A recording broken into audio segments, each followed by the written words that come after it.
போல் அவர் பேசும்போது போலி போராளிகள்னு சொன்னார். அந்த வார்த்தை சொல்கிறதுக்கு நீங்கள் சரியான நபரா அப்படின்னு எனக்கு தெரியாது. ஆனால் அதை நீங்கள் சொன்னதை நான் வன்மையாக கண்டிக்கிறேன். எந்த தோழர்களை பற்றி உங்களுக்கு என்ன தெரியும்னு எனக்கு தெரியாது. 10 வருடமாக எந்த அரசியலும் தெரியாத ஒரு பெண்ணை இந்த சமூகத்தில் தன்னோட காலில் நின்று வளர்றதுக்கு உறுதுணையாக இருந்தவங்க தான் தோழர்கள். அப்படி இருக்கிறவங்க தான் போராளிகள். நீங்கள் சொன்ன மாதிரி அவங்க இந்த விஷயத்துக்கு குரல் கொடுக்கல, இந்த விஷயத்துக்கு தான் குரல் கொடுத்தாங்கன்னா இந்த சமூகம் அதே போல அவங்க போராடுற விஷயங்களுக்கு எல்லாரும் குரல் கொடுத்தாங்களா? தப்பா சொன்னீங்கன்னு சொல்ல, அப்படி குரல் கொடுத்தாங்களா? மற்றவங்களும் அதே விஷயங்களுக்கு குரல் கொடுத்தாங்களா அப்படின்னு நீங்க நிரூபிச்சா மற்ற எல்லாரும் எல்லா விஷயத்துக்கும் குரல் கொடுப்பாங்க. தோழருக்கு வாழ்த்துக்கள், படக்குழுக்கு வாழ்த்துக்கள். நன்றி. நன்றி. நிச்சயமாக இன்னைக்கு சொல்லியிருந்தேன். நேற்று ஆக்டர் நெப்போலியன் சாரை நான் போய் பர்சனலாக இன்வைட் பண்ணேன் இந்த ஈவெண்ட்டுக்கு. என்ன பேஸ் பண்ணின்னு கேட்டார். ஹானர் கில்லிங் பெஸ்ட்னு சொன்னேன். அவர் ஒரே ஒரு வார்த்தை சொன்னார், எப்படிப்பா ஒரு உயிரை எடுத்துகிட்டு அதுக்கு பேர் ஹானர் கில்லிங்னு மரியாதையே இல்லாமல் சொல்கிறீங்கன்னு சொன்னார். அதனால தான் அதை சொல்கிறதுக்காக வெயிட் பண்ணிட்டு இருந்தேன். அந்த வார்த்தையை நான் அவங்க பேசுனதுக்கப்புறம் பேசணும்னு வச்சுருந்தேன். அப்புறம் சிஸ்டர் சொன்னாங்க, தவறாக எடுத்துட்டாங்கன்னு நினைக்கிறேன். மேடம், நான் ஜல்லிக்கட்டு ப்ரொட்டஸ்ட்டில் நீங்கள் பார்த்தீங்கன்னு தெரியல, எல்லாரும் போராடி இருக்கப்போ வைகை ரயில் வரப்போ போய் நின்னோம். அது உங்களுக்கு காலி இல்லை இப்போ ஏன் பேசலை? நான் சொல்லி முடிச்சிடறேன் 2 நிமிஷம் கொடுங்க. இதோட நிறுத்திக்குமா? இது திசை மாற வேண்டாங்க.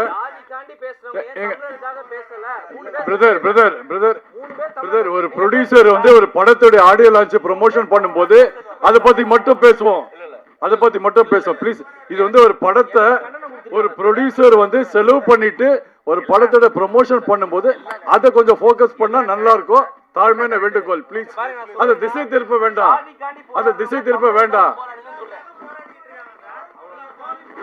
Okay, don't politicize this event, please. Vishwa, please take your seat. Vishwa, please take your seat. Let us not politicize this event, okay? ஏன்னா 20 வருஷம் கழிச்சு வந்துக்கிறோம். ப்ளீஸ் சப்போர்ட் பண்ணுங்க. ஆடியோ லான்ச் பண்ணிடலாம். இப்போ படத்தை பற்றி பேசுகிறாங்கன்னா அதுக்கெல்லாம் அடித்தளமாக இருந்த ஒரு நபர் தன்னுடைய 20 வருஷங்களும் ஒரு சூப்பரான ஒரு ப்ராஜெக்டாக ரொம்ப அர்ப்பணிச்சு அழகாக இதை வெளியில் கொண்டு வந்திருக்காரு. உங்களோட எஃபர்ட்ஸ்க்கும் சாக்ரிஃபைசஸ்க்கும் ஹேட்ஸ் ஆஃப் சார். படத்தினுடைய டிரெக்டர் திரு சராஜ் சீலன் அவர்களை அன்போடு பேச அழைக்கிறேன். With huge round of applause. ரோலை செய்திருக்கக்கூடிய ஒரு ஆக்டர். தொடர்ந்து அவரோட படங்களில் எப்போவுமே ஒரு கான்ஸ்டன்டான ஒரு ப்ராமிசிங்கான ஆக்டிங் தான் அவர் கொடுத்துட்டு இருக்காரு. இந்த படத்துலையும் அந்த மாதிரி ஒரு நேர்த்தியான நடிப்பை கொடுத்திருக்காரு. ஆக்டர் விஜய் விஸ்வா அவர்களை அன்போடு பேச அழைக்கிறேன்.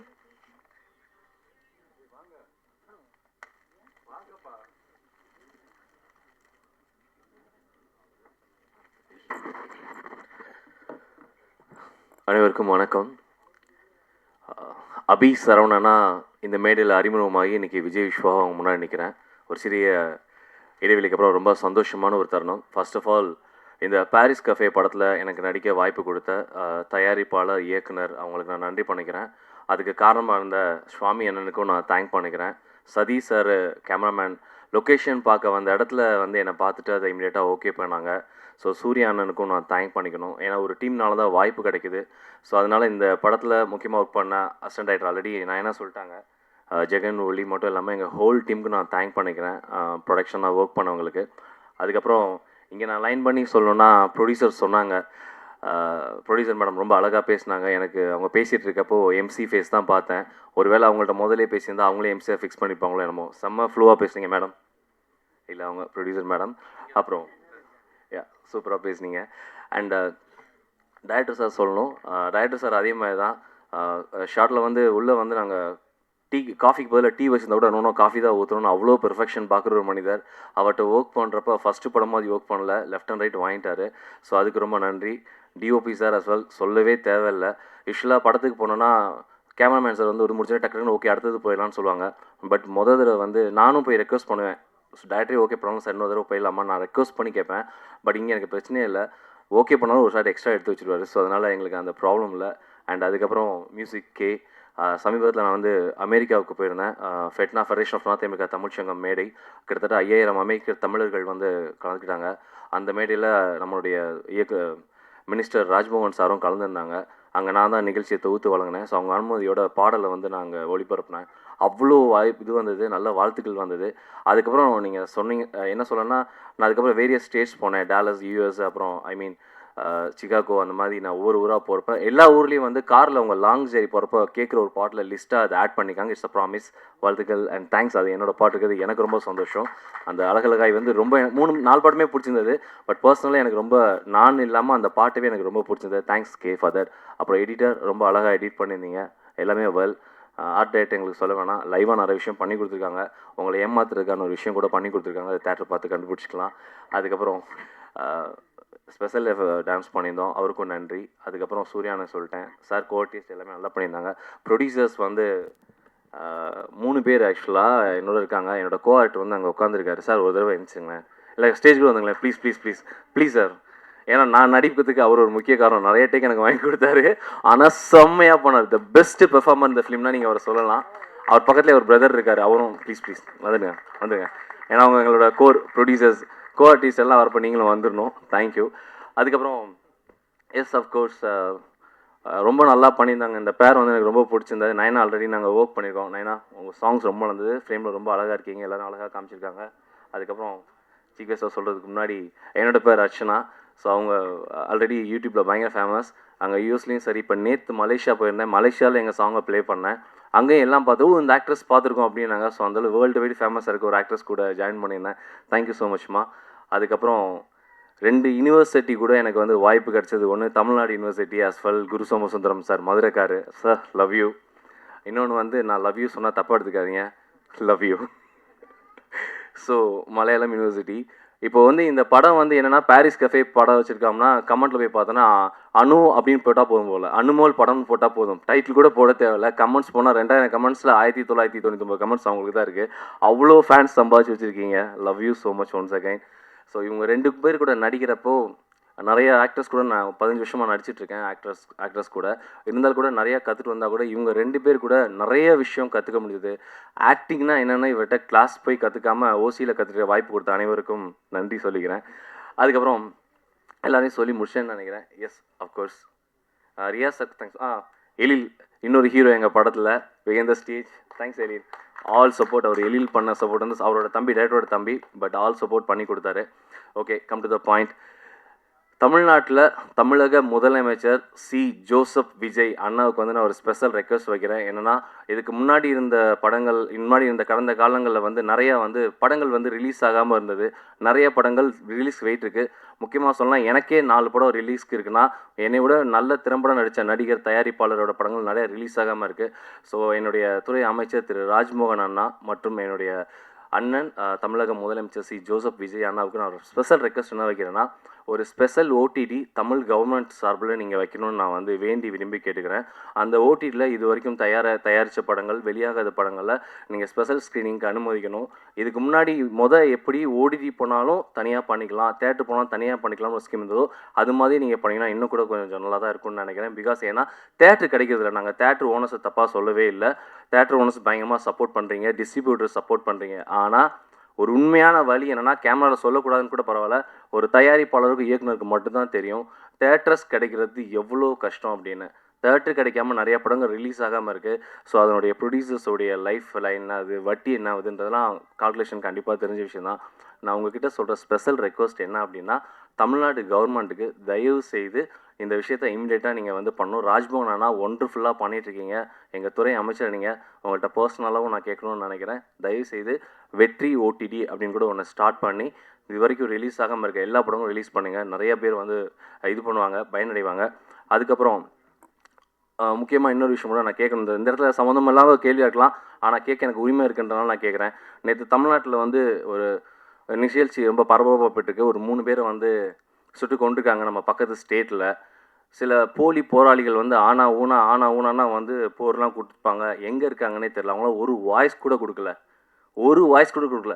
என்னோட முதல் படம் வந்து மிஸ்டர் பா ரஞ்சித் சார் வந்து எனக்கு முதல் படத்தோட டைரக்டர். ஆனால் அந்த பேசி முடிச்சுறேன். இல்லை நான் பேசி முடிச்சிருக்கேன். இல்லை பொலிட்டிக்கல் பேசலை சார், நான் ஜென்ரலாக பேசுகிறேன். பா ரஞ்சித் அண்ணா வந்து என்னோட முதல் படத்தோட இயக்குனர். எனக்கு முத வாய்ப்பு கொடுத்த முதல் இயக்குனர் பா ரஞ்சித் அண்ணா. அவரோட வந்து நான் வந்து எப்பயுமே வாழ்க்கை கூட கடமைப்பட்டிருக்கேன். ஆனால் மற்ற விஷயத்துக்கெலாம் தொடர்ந்து குரல் கொடுத்துட்ருக்காரு. அன்றைக்கி வந்து ஒரு வீடியோ பார்க்குறேன். எங்கள் ராஜ்மோகன் சார் வந்து தலித்தினே எங்களுக்கு தெரியாது அப்படின்ற மாதிரிலாம் ஸ்பேஸ் கொடுத்தாங்க. ஓகே, நல்லது தான், குரல் கொடுக்கறது நல்லது தான். நேற்று தமிழர்கள் 3 பேர் போட்டிருக்காங்க. இப்போ கூட செக் பண்ணேன், அதில் காணோம், ட்விட்டரில் காணோம், யாரையுமே காணோம். போலி போராளிகள் பாஸ்வேர்டு மறந்துட்டாங்களான்னு தெரியாது. நான் என்ன சொல்ல வரேன்னா, நீங்கள் எல்லாத்துக்கும் குரல் கொடுங்கன்னு சொல்கிறேன். எல்லாத்துக்கும் குரல் கொடுங்க. இந்த ஸ்டேஜில் ஏன் அதை நான் பேசணும்னு நினைக்கிறேன்னா, நம்ம எல்லாம் வந்து ஜாதியை கடந்து வந்துட்டோன்ற விஷயத்தில் ஜாதியில் இன்னும் லாக் ஆகிக்கான்ற விஷயத்த நான் சொல்ல வரேன். ஏன்னா நான் இப்போ சமீபத்தில் நான் எக்ஸ்பீரியன்ஸ் பண்ணேன். நான் வந்து அமெரிக்காவுக்கு போயிருந்தேன். அமெரிக்காவுக்கு போயிருக்கப்போ ஒருத்தவங்க வீட்டில், என் அக்கா வீட்டில் தங்கியிருந்தேன். என் ஃப்ரெண்டோட அக்கா. அவங்க வந்து ஒரு நீங்கள் சொல்கிற மாதிரி அந்த ஒரு என்ன சொல்லுவாங்க, ஷெட்யூல்டு காஸ்ட்னு சொல்லுவாங்களே, அந்த அந்த ஒரு இதுலேருந்து வந்தவங்க. ஆனால் ஹையஸ்ட் எஜுகேஷன் எங்கள் அக்காவை கட்டி இந்த மாமா வந்து அவர் வந்து அந்த சொல்லக்கூடிய அந்த இன்னொரு ராமநாத் சேர்ந்த ஒரு முக்குள் ஜாதி அவங்க. ஆனால் ஏன் இதை நான் சொல்ல வரேன் அப்படின்னா, அவங்க அவ்வளோ அழகாக ஒரு வாழ்க்கை வாழ்ந்து 2 குழந்தைகளை டாக்டர் படிக்க வச்சுருக்காங்க. அவங்களோட வீடோட மதிப்பு மட்டும் 20 கோடி ரூபா அமெரிக்காவில். அங்கே யாருமே எதுவுமே பார்க்குறது இல்லை. தமிழ்நாட்டை தாண்டி இந்தியாவை தாண்டி எங்கேயுமே ஜாதி மதம் பார்க்குறதே கிடையாது. உலகத்தில் எல்லாரும் சந்தோஷமாக வாழ்ந்துட்டு இருக்காங்க. இந்தியன் ஒரே ஒரு ஐடென்டிட்டி மட்டும் தான் வச்சு வாழ்ந்துட்டு இருக்காங்க. அதனால இங்கே சொல்ல வர கருத்து என்ன அப்படின்னா, தயவு செய்து உலக அளவில் நம்ம வந்து எப்படி வர்த்தகமில் பெருசாக இருக்கோம், டெக்னாலஜியில் பெருசாக இருக்கோமோ, அதே மாதிரி இந்த ஒரு சின்ன ஜாதின்ற ஒரு அமைப்புக்குள்ள நம்ம சிக்கிக்காமல் இருந்தால் நம்ம அதை தாண்டி மேலே நம்ம இந்தியாவோட மதிப்பு இன்னும் நிறைய இடத்துக்கு போகுன்ற நம்புது. ஏன்னா இப்போ ரியா சார் கூட சொன்னார், இங்கே பொலிட்டிக்கல் பேசாதுன்னு. சத்தியமாக இது பொலிட்டிக்கல் கிடையாது. ஒரு சக மனிதனாக நம்ம மனசில் இருக்கிறத உங்ககிட்ட ஷேர் பண்ணுறதுக்காக ஷேர் பண்ணிட்டேன். அண்ட் இதுக்கப்புறம் நான் சொல்ல வேண்டிய ஒரு விஷயம்னா, இந்த மாதிரி ஒரு படத்துக்கு நீங்கள் சப்போர்ட் பண்ணிங்கன்னா, எங்கள் ப்ரொடியூசர்ஸ் மாதிரி இன்னும் நிறைய பேர் நிறைய படங்கள், நல்ல படங்கள் எடுப்பாங்க. இந்த சொசைட்டிக்கு தேவையான கருத்தை தேர்ந்தெடுத்து அதை படமாக தயாரித்து ரிலீஸ் பண்ணி கொடுத்ததுக்காக ரொம்ப ரொம்ப நன்றி சார். ரொம்ப நன்றி. ஸோ பாரிஸ் கஃபேல வாய்ப்பு அளித்ததுக்கும் நான் சொன்னதை பொறுமையாக கேட்டதுக்கும் ரொம்ப ரொம்ப நன்றிங்க. Thank you so much. நன்றி. அடுத்தபடியாக படத்தில் ஒரு மிரட்டலான பெர்ஃபார்மன்ஸ் கொடுத்துருக்கக்கூடிய ஆக்டர் திரு பிபின் அவர்களை பேச அழைக்கிறேன்.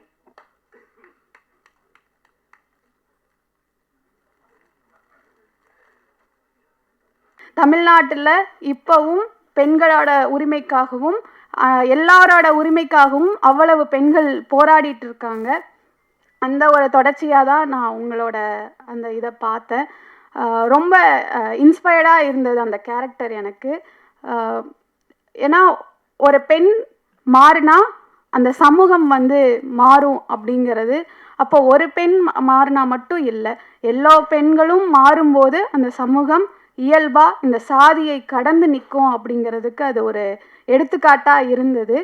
அதே போல் இவரோட ரோல் பார்க்கும்போது இவரை ப்ரெசன்ட் பண்ண விதம், இவரை ஒரு அறிவார்ந்த தளத்தில் காமிச்சது, அது வந்து அந்த பெண் ஏன் விரும்பினா அப்படின்னு காமிச்சது வந்து எனக்கு ரொம்ப பெருமையாக இருந்தது அப்படின்னு தான் நான் சொல்லுவேன். ஏன் அப்படின்னா, இந்த சமூகத்தில் ஒரு பெண் தன்னோட இணையை எதை வைத்து தேர்ந்தெடுக்கிறா அப்படிங்கிறதுல இங்கே வந்து ஒரு கூலிங் கிளாஸையும் இதையும் போட்டுட்டு வந்தால் மட்டும் பெண்கள் மயங்கிடுவாங்க அப்படின்னு ஒரு பிற்போக்குத்தனத்தை இங்கே கட்டமைச்சிருக்காங்க. அந்த கட்டமைப்பை இந்த சீன் இந்த இது உடைச்சிருக்கு அப்படின்னு தான் நம்ம சொல்லணும். அது வந்து எனக்கு ரொம்ப மரியாதை கொடுத்தது அப்படின்னு நான் சொல்லுவேன். அதே போல் அதில் ஒரு இந்த சாதியை நோக்கி ஒரு பெரிய ஒரு உரையாடலை நிகழ்த்தியிருக்காங்கன்னு தான் சொல்ல முடியும். ஆணவ படுகொலைகள் தொடர்ச்சியாக நடந்துட்டுருக்கு தமிழ்நாட்டில். இப்போ ஒரு 5-6 மாதங்கள்லேயே 15க்கு மேலே ஆணவ படுகொலைகள் நடந்திருக்கு. அப்போது அந்த ஆணவ படுகொலைகளில் எவ்வளவு பேர் பாதிக்கப்படுறாங்க, அதுவும் இளைஞர்கள். அதை செய்கிறவங்க இங்கே யாராக இருக்காங்க அப்படின்னா பெற்றோர்களாக தான் இருக்காங்க. தன்னோட மகளையே கொலை பண்ணுற பெற்றோர்கள் இந்த சமூகத்தில் இன்னும் இருந்துட்டு தான் இருக்காங்க. தன் மகள் விரும்பின பையனை கொலை பண்ணுறாங்க. அவங்கள வாழ விடாமல் வெறும் கொலை மட்டும் குற்றம் கிடையாது, அவங்கள மனதளவில் அவங்களுக்கு கொடுக்குற நெருக்கடி கூட குற்றம்தான். ஆனால் அதற்கு ஒரு மாற்றாக இந்த படம் ஒரு கருத்தியலை வச்சிருக்கு அப்படின்னு தான் நம்ம சொல்ல முடியும். அதே போல் எனக்கு இதில் ஒரு சின்ன நெருடல் இருந்தது. என்ன அப்படின்னா, அவங்கள போர்ட்ரேட் அவங்களோட கதாபாத்திரம் வந்து அவங்க பேர் இல்லை இவங்க அர்ச்சனா, அவங்களோட கதாபாத்திரம் வந்து காமிக்கும்போது அடுத்த சமூகத்தில் அடுத்த ஜென்ரேஷனை நம்ம என்னவா காமிக்க விரும்புகிறோம் அப்படிங்கிற ஒரு கேள்வி எனக்கு இருந்தது. ஏன்னா அவங்களோட அம்மா வந்து அவ்வளோ ஒரு பெரிய பின்புலத்தோட இருந்து வர்றவங்க. அவங்க வந்து தன்னோட இணையா இருக்கும்போது அந்த இணையும் அவர் செய்யற ரிசர்ச்சும் அவ்வளோ ஒரு பெரிய விஷயம். ஆனா இந்த கதாபாத்திரம் அதை உள்வாங்கிக்காம இருக்கு. அதை வந்து தட்டி கழிக்கிறாங்க. அப்போ அதை ஏன்னு உங்ககிட்ட கேள்வி கேட்கணும் அப்படின்னு எனக்கு தோணுச்சு. ஏன்னா அதற்கு